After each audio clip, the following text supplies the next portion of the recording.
하나님의 말씀 보겠습니다. 하나님의 말씀은 고린도 전서 13장 11절입니다. 하나님의 말씀은 고린도서 13장 11절입니다. 내가 어렸을 때에는 말하는 것이 어린아이와 같고 깨닫는 것이 어린아이와 같고 생각하는 것이 어린아이와 같다가 장사한 사람이 되어서는 어린아이의 일을 버렸노라. 아멘. 말씀 제목은 어린아이의 일을 버리라 제목으로 말씀 나누도록 하겠습니다. 어린아이의 일을 버리라 제목으로 말씀을 나누도록 하겠습니다. 우리가 영적으로 성숙해지면 말하는 것이나 깨닫는 것이나 생각하는 것이 장성한 사람처럼 성장하고 또 그렇게 행동하고 또 그렇게 어떤 사역을 감당하든 삶을 살아가게 되어질 때 거기에 놀란 하나님의 크신 은혜가 있는 것을 보게 되어집니다. 그런데 우리가 어린아이 이 상태를 벗어나지 못하는 가장 근본적인 이유는 자기만의 틀을 벗어나지 못하기 때문에 그렇습니다. 그러니까 기본적으로 사람은 자기 틀을 갖고 있고 그 틀에 의해서 자기 자신이 이제 움직여지는 것이죠. 그러다 보면 자기 틀 속에 갇힌 상태에서 이제 그 신앙생활을 혹은 말씀을 때로는 우리가 하나님께 기도하는 것이든 이러한 것들이 거기에 있게 되어지면 틀에 갇힌 신앙생활을 하게 되어지고 좀처럼 신앙이 자라지 않게 되어집니다. 그리고 그뿐 아니라 그게 하나님과의 관계 속에서도 굉장히 틀에 갇혀버리는 그러한 일들이 일어나게 되는 겁니다. 그렇기 때문에 우리는 굉장히 우리가 이 어린아이의 일을 버리려면 말 그대로 장성한 분량까지 자라나야 되는데 장성한 분량까지 자라라는 길은 결국은 어린아이의 일을 버리는 수밖에 없다라는 겁니다. 그 어린아이의 일을 버린다는 것은 결국은 자신의 편견, 선입견, 소위 자기 전통만 추구하는 것들, 그러한 틀들을 반드시 깨뜨려야 됩니다. 전통 자체는 귀하지만 그러나 그 전통에 묶여 있으면 그 어떤 것도 하나님의 말씀보다 앞서지거나 위에 선다고 한다면 우리는 반드시 그것을 정리해야만 합니다.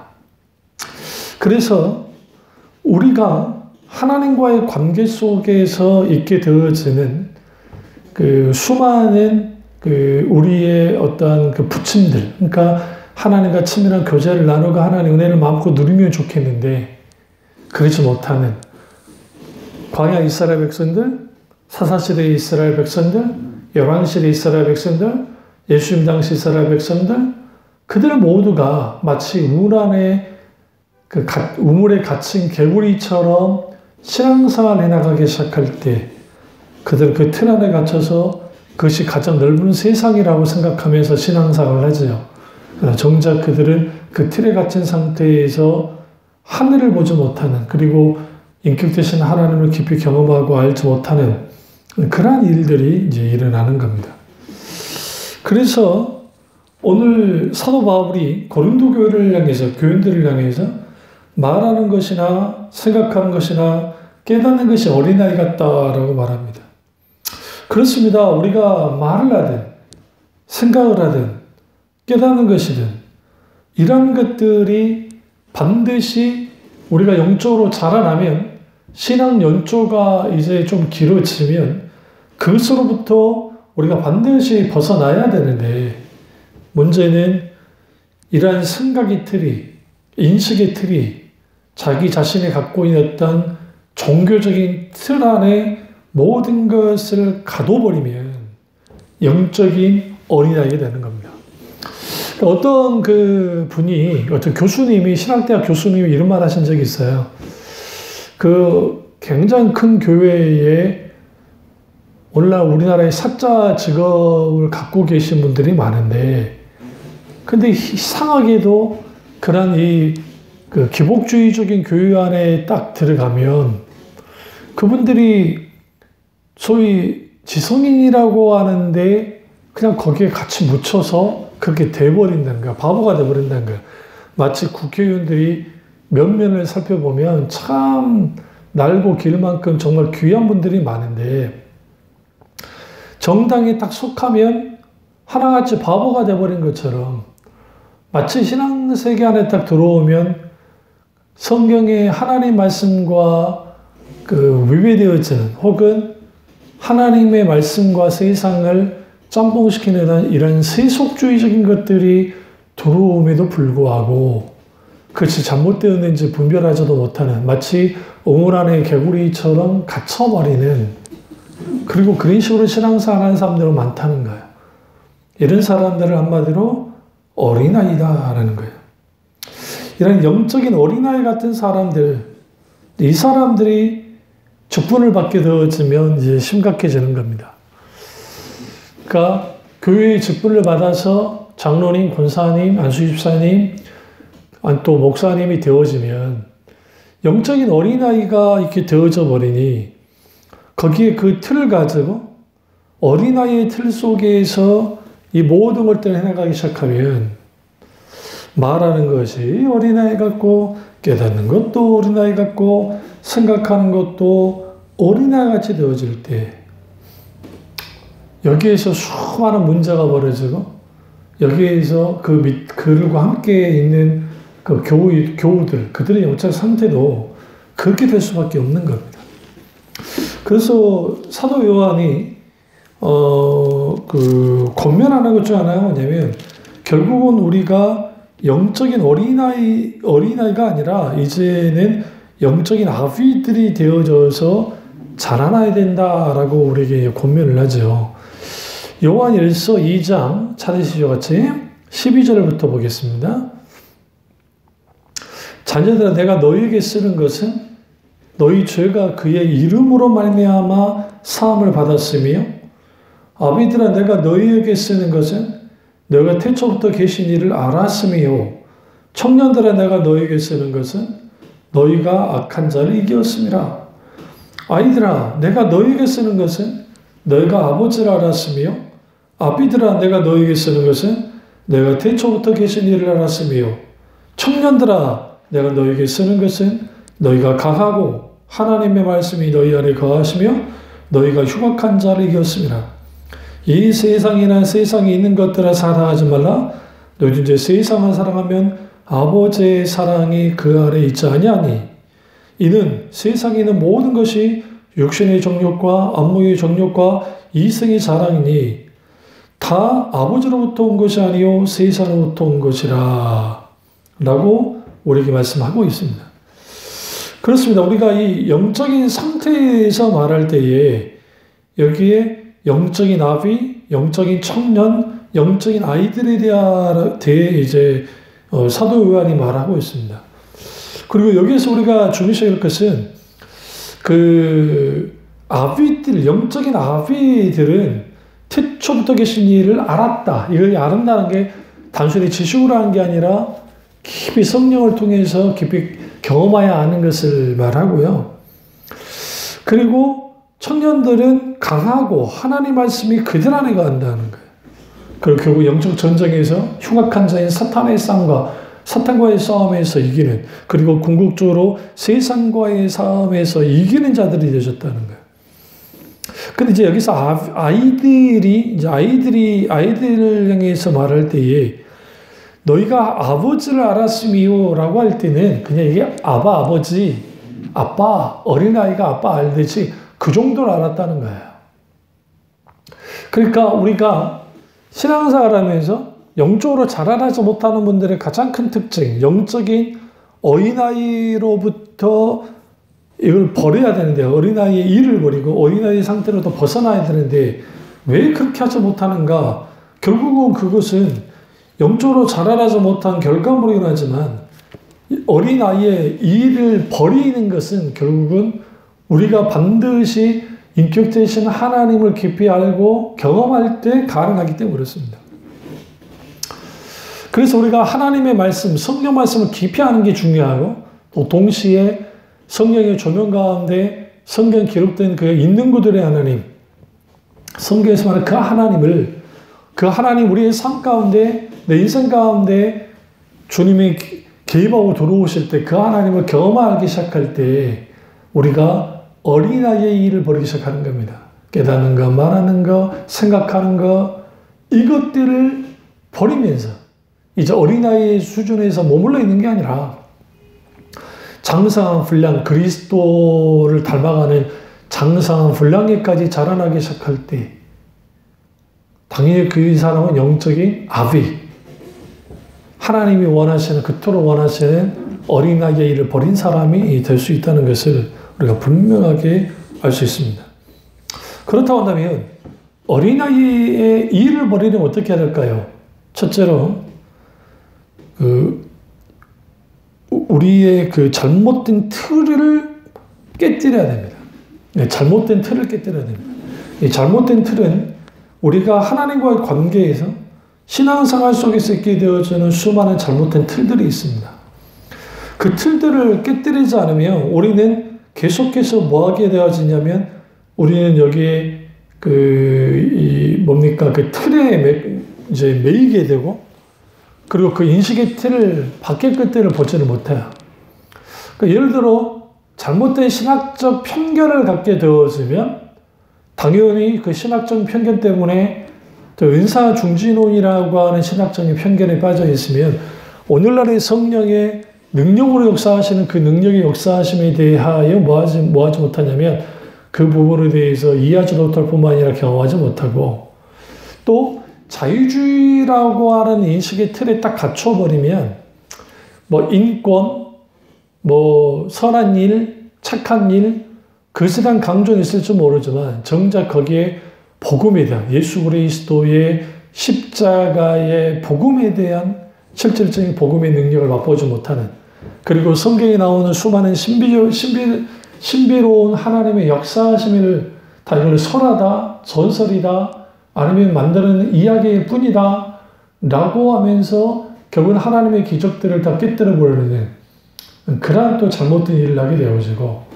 또 하나는 자기 신념이라는 틀, 이게 이제 정치 이념과 이제 결부가 되어질 때에 그 자기 이 신념의 틀에 딱 묶여 되어지면 그 신념의 틀이 신앙을 자강하게 하는 거예요. 그게 대표적인 게 우리가 이제 그 예수님 당시 이 하나님을 향한 그 열심을 다했던 셀로 땅들, 그러니까 그들은 민족의 독립을 위해서 이제 이스라엘의 독립을 위해서 요인을 암살하고 로마와 빌붙이는 사람들을 막 죽이는 일들을 했거든요. 그리고 그들이 원하는 것은 독립국가로 나아가는, 그러니까 독립하는 나라로서의 이스라엘, 그리고 그것에 대한 정치적인 메시아에 대한 갈망. 이러한 것들이 그들이 생각하는 소위 정치적 신념이 신앙과 결부되어졌을 때 나타나는 것. 그 실제로 유대 반란이 이제 AD 68년경부터 계속 일어나기 시작하면 실제로 일어나죠. 그래서 그 로마군이 예루살렘을 쫓아내고 거기에서 이제 자기들만의 이제 정말 그 처절한 로마와의 싸움을 하죠. 그러나 결국 로마군에 의해서 그들이 진압을 당합니다. 그래서 마태복음 24장에 예수님이 그 예루살렘의 멸망에 대한 예언까지도 주님이 하셨는데 결국 그들이 정치적 신념과 신념의 그 소위 신앙이 딱 거기에 함몰되어지면 겉보기로는 참 믿음이 있는 것 같고 대단한 것처럼 보일 줄 모르지만 그것은 그들의 자기 신념의 틀에 신앙을 가두는 그게 되는 거예요. 예수 그리스도를 믿는 사람들은 누구보다 애국주의자가 돼야 됩니다. 그거는 저는 찬성합니다. 그럼에도 불구하고 예수 그리스도를 믿는 사람들은 이 땅에 대한민국이라는 나라에 속해서 살지만 그러나 우리의 영원한 본향인 하나님 나라의 백성으로서도 살아야 됩니다.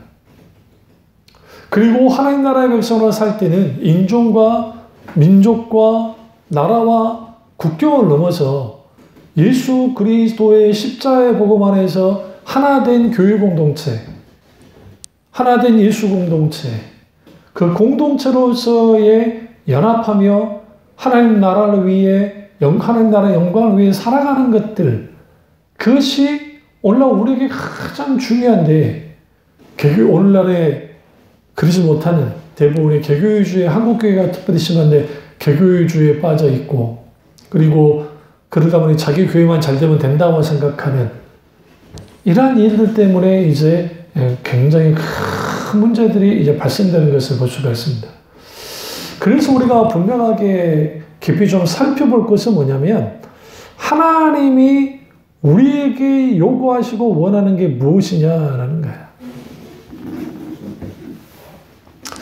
하나님이 정말 우리에게 원하시는 것은 인격체신 하나님이 우리가 마땅히 어떤 세상적인 잘못된 틀, 그리고 우리가 하나님과의 문제되어지는 이런 일련의 모든 틀들을 깨뜨리고 철저하게 주님께 항복하고 나와서 하나님 그분과 긴밀하고도 친밀한 그런 관계를 갖기를 원하시는데, 문제는 뭐냐면 하나님께서 우리에게 막힌 담을 허시고, 예수 그리스도의 십자가를 통해서 막힌 담을 허시고 위에서부터 아래로 휘장까지 주님이 찢으셔서 이제는 하나님 앞에 온전한 정말 전심으로 주님 앞에 나아가는 하나님의 백성이 될 수 있었는데, 문제는 잘못된 신학적인 틀, 그러니까 또 신념의 틀, 국가적인 이데올로기, 그 각 시대마다 흘러있게 되어졌던 시대 정신들, 그것이 하나님의 말씀과 함께 같이 가면 좋겠죠. 그러나 그게 아니라고 한다면 우리는 좀 스톱을 걸을 수 있어야 됐었는데 그렇지 못했던 거예요. 그러니까 네덜란드 개혁교회가 정말 아이러니하게도 가장 악랄한 인권 탄압 혹은 인종 총소 그런 일들을 저질렀습니다. 물론 그것은 개신교, 천주교 할 것 없이 노예제도를 통해서 기타 여러 가지 다른 민족을 침탈하면서 그런 일을 저지르긴 했지만 굉장히 그런 것들이 있게 됐습니다.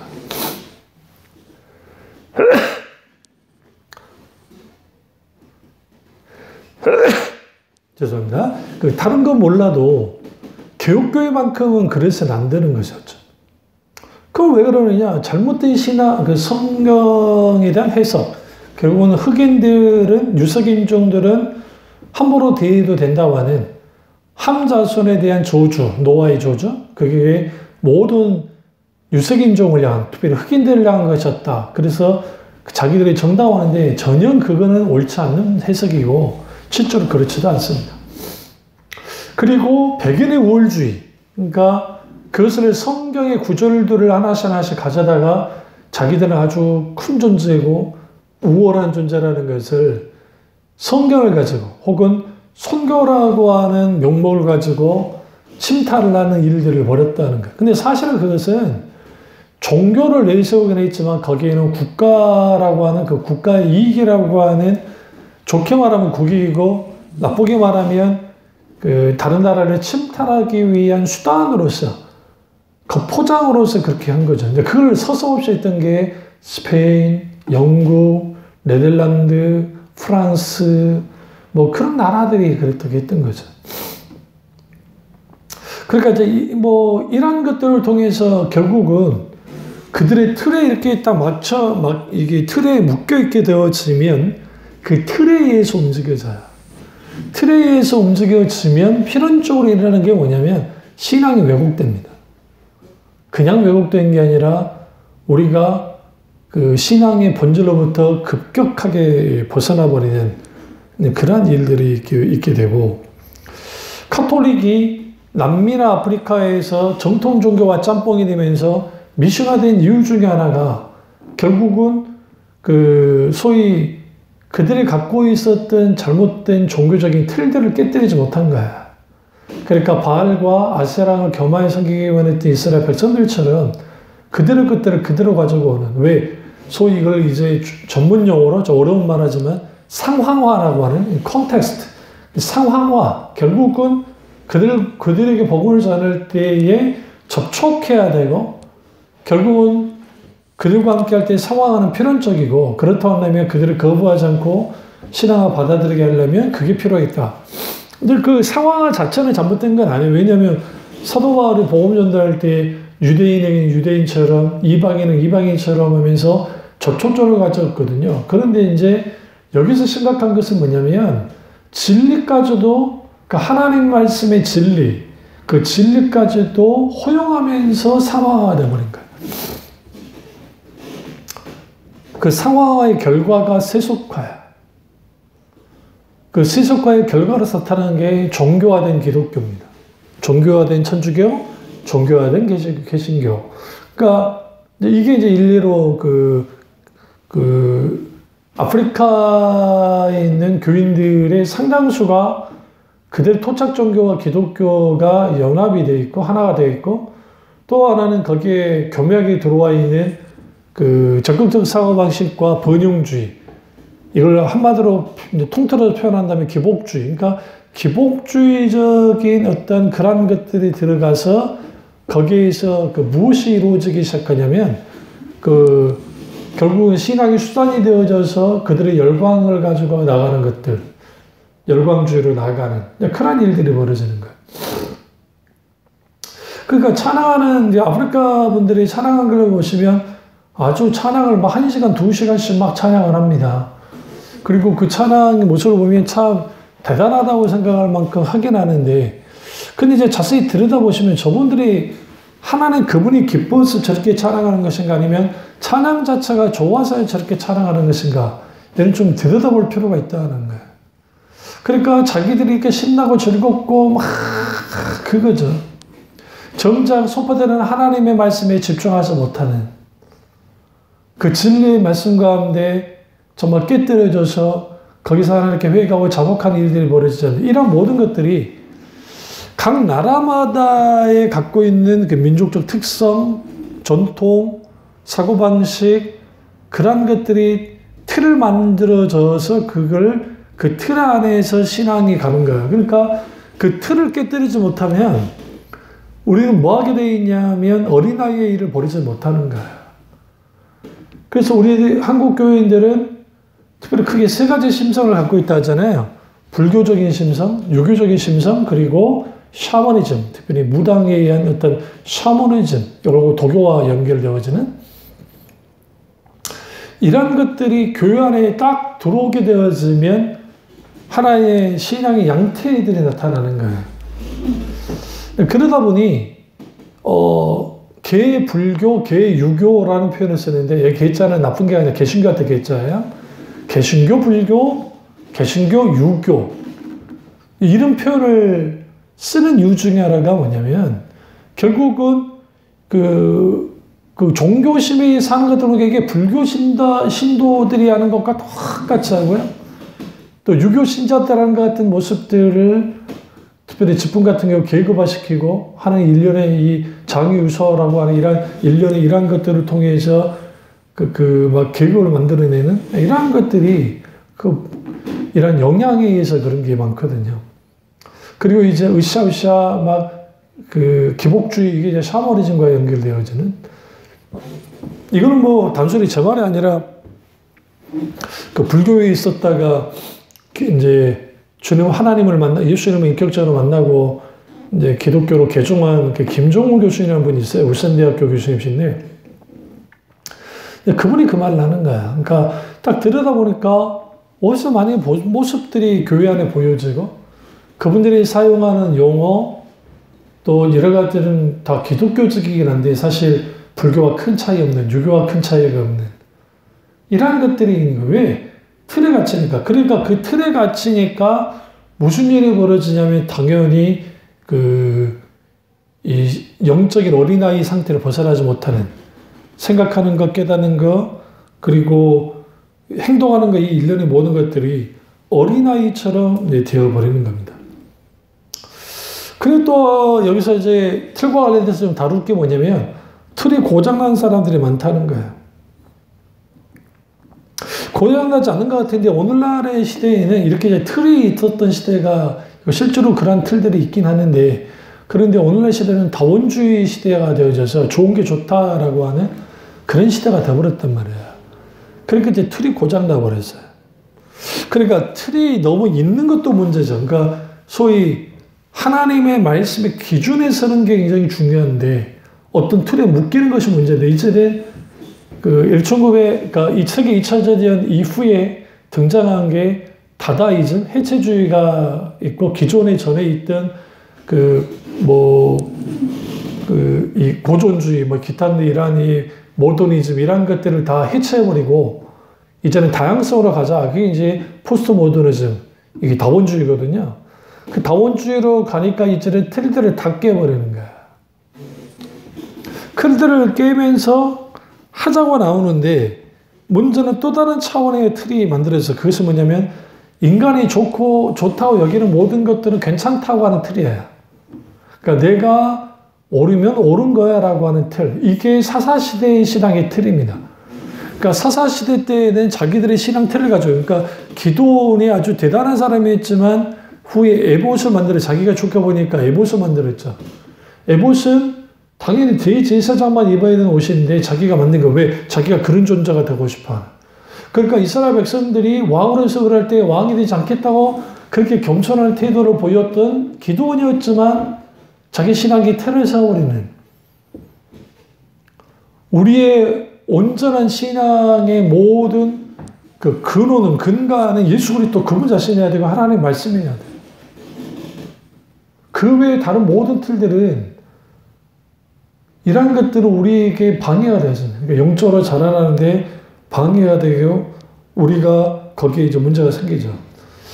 그러니까 베드로가 예수님이 십자가 못 박혀 죽어야 된다 할 때에 왜 그렇게 예수님을 막 책망을 하면서 예수님 그분을 향해서 막 그렇게 공격적으로 막 예수님을 몰아쳤냐면 예수님 결국은 책망하시면 사탄아 뒤로 물러가라 했지만 그는 정치적인 메시아로서의 예수 그리스도에 대한 틀을 갖고 있었거든요. 그걸 따라주지 않을 것 같으니까 예수님께 그렇게 했던 겁니다. 그랬던 그가 이제 예수님을 3번 부인하고 그가 가지고 있던 모든 것 다 무너졌어요. 그러니까 예수님이 십자가 못 박혀 죽으심을 통해서 제자들이 가지고 있던 예수님에 대한 정치적 메시아에 대한 희망이 다 사라진 겁니다. 그런데 그 상태에서 예수님이 다시 살아나시니까 사흘 만에 살아나시자 비로소 안 거예요. 그들의 정치적인 틀, 종교적인 유대 종교로부터 있던 율법주의적인 틀, 이런 틀들이 하나씩 하나씩 걷어지는 겁니다. 그리고 담대한 하나님의 사람으로서 베드로가 서는데 그가 그렇게 은혜를 받았음에 불구하고 그도 여전히 틀을 갖고 있는데 그게 뭐냐면 요바에서 지붕 위에서 기도를 하고 있다가 환상을 보게 되어지고 거기에 이제 그 줄에 매달린 광주리가 내려왔고 먹을 수 있는 음식인데 먹으라고 주님이 이제 말씀하시죠. 이거는 이중 구조를 갖고 있는데 이거는 음식 비료와 관계가 있고 또 하나는 이방인에 대한 구원에 대한 말씀을 하고 계시는 거예요. 결국은 하나님이 더럽지 않다고 하는 정결하다는 것을 먹으라는 거예요. 그런데 율법에 보면 음식 규례에 보면 이게 부정한 음식들인데 이걸 어떻게 먹을 수 있는가? 그가 망설여있을 때 주는 먹으라 말씀하시고 그리고 고넬료가 보낸 사람이 왔고 그리고 그를 따라가게 합니다. 그리고 이방인의 구원이 거기에 이제 열리게 되어지는 그를 여는 사람이 베드로였어요. 만약에 베드로가 그 틀을 열지 않았다면 사도 바울이 나와서 이방인을 향한 전도를 할 때 쉽지 않았을 겁니다. 이 부분이 굉장한 중요함을 가져요. 그러니까 사도들은 이 틀들을 깨기 시작하는 거예요. 율법주의라고 하는 잘못된 틀들을 깨는 거예요. 그 이방이나 할례 문제에 대해 나올 때 이제 야고보 장로가 중재를 하면서 음식 교례와도 마찬가지고 피 흘린 채 먹는 음식을 먹지 말라는 거야. 그러니까 그거 빼놓고 나머지는 다 그게 부정하다고 하지 말고 음식 먹어도 되고 할례 문제로 우리가 이 유대인들 스스로도 감당치 못하는 율법의 굴레 그걸 갖다가 굴레를 이방인 그리스도인들에게 지고서는 안 된다고 하면서 오직 예수 그리스도의 믿음을 말미암아 진정한 그리스도 안에서의 자유에 대해서 분명하게 세워버리잖아요. 그러니까 각기 갖고 있는 그러니까 우리가 이 영적인 이 어린아이의 일을 버린다는 것은 결국은 생각하는 거, 말하는 거, 깨닫는 거, 그 일을 버려야 되는데, 그러면 그 잘못된 틀들을, 그가 갖고 있는 전통의 틀이든, 신학의 틀이든, 교리의 틀이든, 잘못된 교리의 틀이든, 아니면 어떤 자기 그 문화적인 틀이든, 예수 그리스도의 십자가 복음 앞에 깨뜨려져야 돼. 이걸 뭐라고 하냐면, 하나님의 말씀의 성경적인 세계관으로 바뀌어지는 거예요. 하나님 나라의 가치관이 들어올 때에 새롭게 세상을 보면서 하나님 나라의 가치관의 스펙트럼, 그러니까 어떤 면은 안경, 하나님 나라의 안경을 쓰고 이 세상을 보기 시작할 때 우리의 인식의 틀이, 우리의 정치적 신념의 틀, 이런 것들이 틀이 다 걷어지는 거예요. 그리고 진리의 말씀을 따라가죠. 영적인 어린아이가 아니라 영적인 아비, 영적인 청년이 되어져서 태초부터 계신 하나님 나라를 뿐만 아니라 이 세상과 악한 자와 싸워 이기는 영적 전 승리하는 자들이 될 수 있다는 거예요. 두 번째로 영적인 어린아이 일을 버리려면 두 번째는 철저하게 예수 닮기를 쫓아야 됩니다. 그러니까 예수님 닮기를 쫓아야 돼요. 예수 그리스도 그분이 가셨던 길을 가게 되었으면 우리가 영적으로 어린아이 상태에 같았던 예수님의 제자들이 어떻게 예수님으로 말미암아 변화되어졌는지 알 수 있어요. 3년 6개월 동안 그들은 전혀 변화되지 않았던 사람들이었습니다. 그런데 예수 그리스도 그분과 함께함을 통해서 그 과정 속에서 예수님의 제자들이 바뀌어지고 달라지기 시작했어요. 어떻게 그런 일들이 가능할 수 있었을까요? 결국은 그 일이 가능할 수 있었던 가장 근본적인 이유는 뭐였냐면 예수 그리스도 그분 안에서 넘어지고 쓰러지고 다시 일어나고 때로는 칭찬도 받고 하는 일들이 있었다는 거예요. 그러니까 영적인 어린아이가 상태에서 벗어나려면 결국은 때로는 우리가 주님과의 관계 속에서 책망도 당하고 뭔가 좀 문제가 있는 듯 할지라도 끝까지 베드로처럼 끝까지 가룟 유다를 뺀 나머지 예수님의 사도들처럼 제자들처럼 주님께 붙어서 주님 그분을 추구하고 나아가는 거예요. 사도 바울이 그 온전케 하시는 예수 그리스도 그분만을 바라보잖아요. 그러니까 우리가 예수 그리스도 그분만을 바라보고 그분만을 쫓으며 그분이 가셨던 길을 가기 시작할 때에 우리의 신앙이 당연히 자라날 수밖에 없고 영적으로 성장하는 거야. 문제는 그러니까 그 종교 생활만 하는 신앙생활 하는 사람들 속에서 혹은 종교 활동, 이 종교 활동 안에 좀 엎혀가 있으면 교회 활동이 곧 신앙생활이라고 여기는 사람들의 신앙은 자라나지 못해요. 왜 영적으로 자라나지 못하냐면 그들은 활동을 중심으로 하니까 그래요. 그 활동 자체는 정말 귀하긴 한데 그 자체가 하나님과의 관계 속에서 본질은 아니라는 거예요. 물론 의식과 형식 굉장히 중요합니다. 동시에 거기에 담는 그릇이 필요하죠. 그러니까 거기에 있는 하나님을 사랑하는 신앙의 본질 혹은 하나님 그 중심으로 하나님을 원하고 따르고 순종하는 것들 이런 것들이 둘 다 같이 가야 거기에서 실질적인 하나님의 은혜가 있고 그리고 그 사역을 감당함 속에서 영적인 성장이 있고 하나님 그분과의 깊은 교제 속에서 영적인 성장이 있고 하나님의 말씀과 그리고 그 말씀을 순종함 속에서 나타나는 어떤 놀라운 하나님의 역사들 속에서 성장하는 거야. 자라나는 거야. 그러니까 그 사도 바울이 젖을 먹고 딱딱한 음식을 먹지 못하는 고린도 교회를 향해서 이제 정말 안타까워하는 말씀들이 나오거든요. 그러니까 그들이 하나님의 말씀을 받긴 하는데 그들이 너무나도 영적인 측면에서 그 굉장히 하나님의 말씀을 깊이 깨달아 알지 못하고 그걸 소화시키지 못하는 일들이 있는 거예요. 그럼 왜 그러냐? 고린도서 2장 가보세요.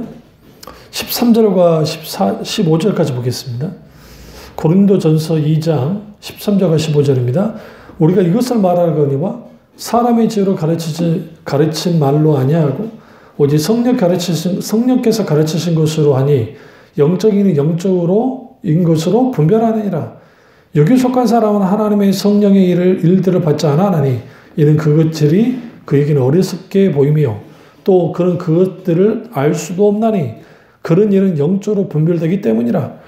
신령한 자에는 모든 것을 판단하나 자기는 아무에게도 판단을 받지 아니하느냐. 여기서 신령하다는 게 spiritual man, 영적인 사람은 육에 속한 사람, flesh man, 육에 속한 사람.